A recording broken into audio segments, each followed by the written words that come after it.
En relación a la estabilización de la subrasante, primero que todo, ¿cuándo es necesario estabilizar?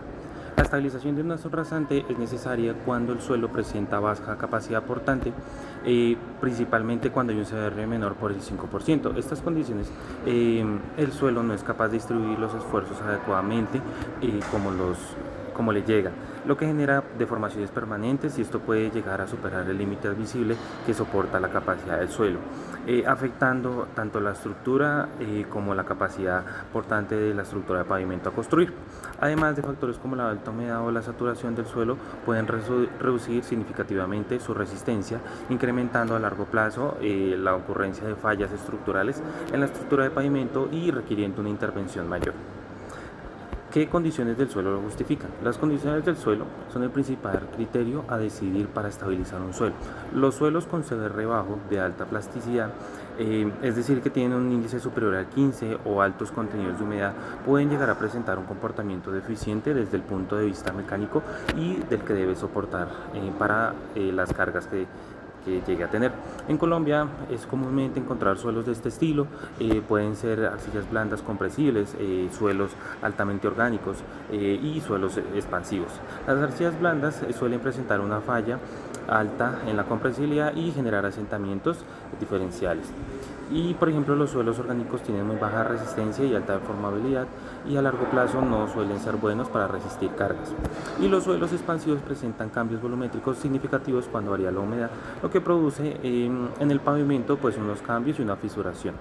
Adicionalmente hay que contemplar la presencia del agua que puede llegar a generar una presión de poros significativa, lo que reduce la resistencia al corte del suelo y afecta su estabilidad. Por esto es fundamental identificar las condiciones del suelo mediante ensayos y así poder hacer una caracterización geotécnica adecuada para poder estabilizar el suelo. ¿Qué método de estabilización es más conveniente? La selección del método de estabilización depende directamente del tipo de suelo, su contenido de humedad, el tránsito al que se ha proyectado, los años y las condiciones ambientales que lo rodean. Por ejemplo, la estabilización con cal es ideal para suelos arcillosos, ya que reduce su potencial de expansión. El cemento se utiliza principalmente en suelos granulares o de baja plasticidad, aumentando considerablemente su resistencia estructural.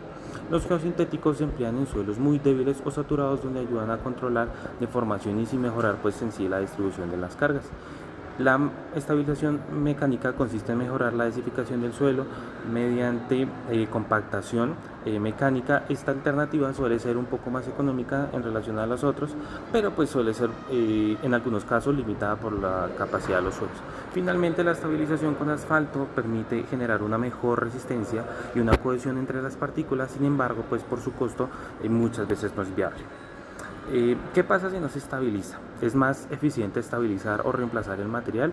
¿Y cómo influye el clima en la decisión? Estas tres preguntas hay que analizarlas desde el impacto, la eficiencia y la relación en el clima que puede tener. Si no se estabiliza la subrasante, las consecuencias pueden llegar a ser significativas en que el suelo no va a poder soportar la capacidad portante para la cual se diseñó, donde se requiere aumentar el espesor de las capas de pavimento para compensar la baja capacidad del suelo, lo que pues llegaría a incrementar significativamente los costos. Aquí se pueden presentar fallas como fisuración, deformaciones permanentes y cierres parciales de la viga. En cuanto a la decisión de estabilizar o reemplazar el material, generalmente estabilizar suele ser más eficiente desde la parte económica, ya que reduce el volumen del material a remover en la excavación y por su método permite que el transporte sea mucho menor. Sin embargo, en suelos orgánicos extremadamente eficientes, el reemplazo puede ser la única alternativa a tomar. El clima juega un papel fundamental, ya que hay factores como la lluvia, la infiltración, también el nivel freático que pueda llegar, que pueden aumentar la saturación del suelo, reduciendo su resistencia y generando inestabilidad. Por eso también es importante considerar el método de estabilización o de mejoramiento a considerar. En este sentido, cabe resaltar que el agua es el principal factor de deterioro de la subrasante, por lo que el diseño del mejoramiento de la estabilización se debe complementar con vías de drenaje vial, filtros, cunetas y demás que permitan la liberación del agua y manejar el nivel freático. En conclusión, la estabilización de la subrasante es una decisión fundamental que no solamente depende del tipo a usar, sino de las características del suelo, de las características del clima, del ambiente que lo rodea, del tránsito y del factor económico, además de la disponibilidad de los materiales en la zona y de ubicar los lugares críticos a tratar para lograr identificar la manera y la alternativa a emplear.